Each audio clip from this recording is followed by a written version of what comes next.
they might have made it the first half, but they didn't make it the second half. But otherwise, what did Purdue do well from a defensive standpoint in the second half? Well, I think, first of all, we didn't allow any offensive rebounds. I mean, they scored a couple times.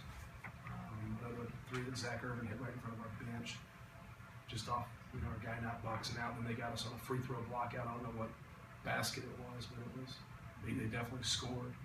I thought we had some breakdowns defensively in the second half, and each time they really capitalized. And I thought we had fewer breakdowns, even though they had looks. Sometimes when you have a game like that, and you play good defense, there's still possessions they break you down. And when they did, they didn't make us pay. Either they missed it, something good didn't happen at that time, and that happens sometimes when things are going, against you. Matt, after having some games where maybe you guys didn't fight back as well as you'd like, this is 2 in a row where you have. Are you seeing something different just from an intensity standpoint, a focus standpoint in the second half of these games? Well, I thought, once again, we didn't finish. I thought our big guys did a poor job of finishing in the first half. They dropped the basketball, they turned the basketball over. We had a couple other layups that we just simply missed. I thought our concentration level, in post play and layups in general was poor. And we have to do a better job of that. I thought in the second half we had better energy, but we created some opportunities with our effort on the glass. But we also finished better.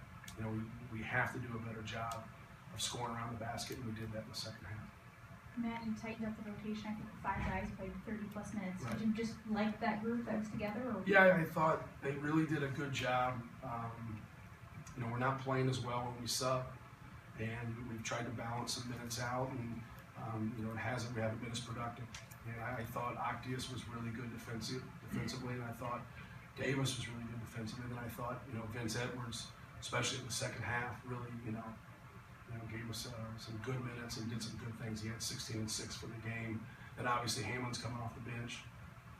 Had a good game, even though he can play better and he can finish better. So we really just stuck with those guys because they had a little bit of success.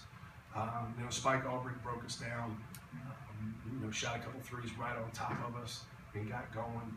And we just felt like we had to stay with him and stay with Zach Irvin and Karis LeVert and just give him that attention.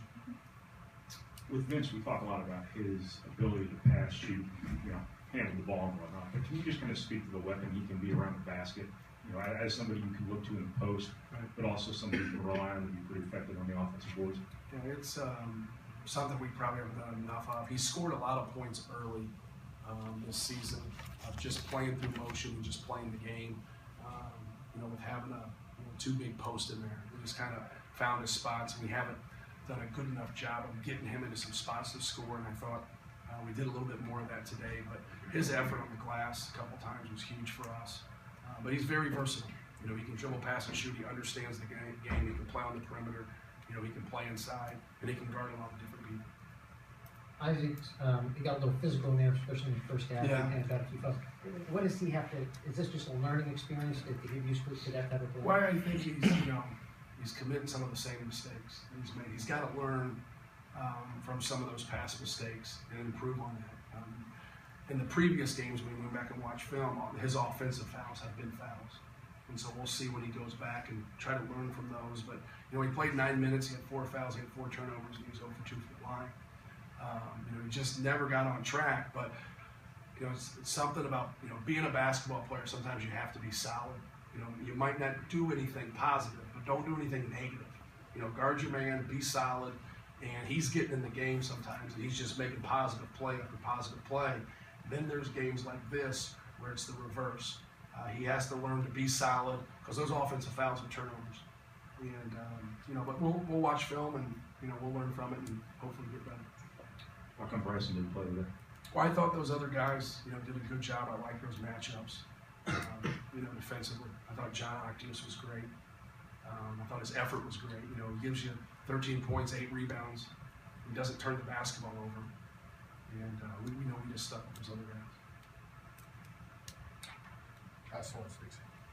Ray had mentioned that he really got up for this matchup, and I know you switched screens a lot too, but with LeVert, he was on him quite a bit. What did you think? Did you like his energy at least? I mean, I think he got a 5-second. Yeah, I think he did a good job guarding him. Karis LeVert is a dangerous player. And he's one of those guys you can get discouraged because he makes tough shots. You can do everything you're supposed to and he still scores, when most guys aren't that way. If you do everything you're supposed to defensively, you're going to create a miss. And he's not that way. You know, Karras is a kid that spent a lot of time in the gym and worked on his game.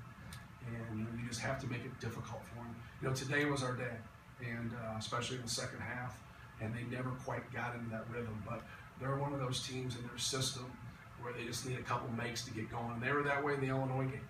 They just never got, you know, into their rhythm. And then once they started hitting a couple threes, Dawkins hit a couple, Zach hit a couple, and Karras got going, you know, and then they were dynamite. You know, they just had 6, 7, 8 possessions in a row, you know, where they were very, very efficient and very good. And so that's the scare when you play Michigan.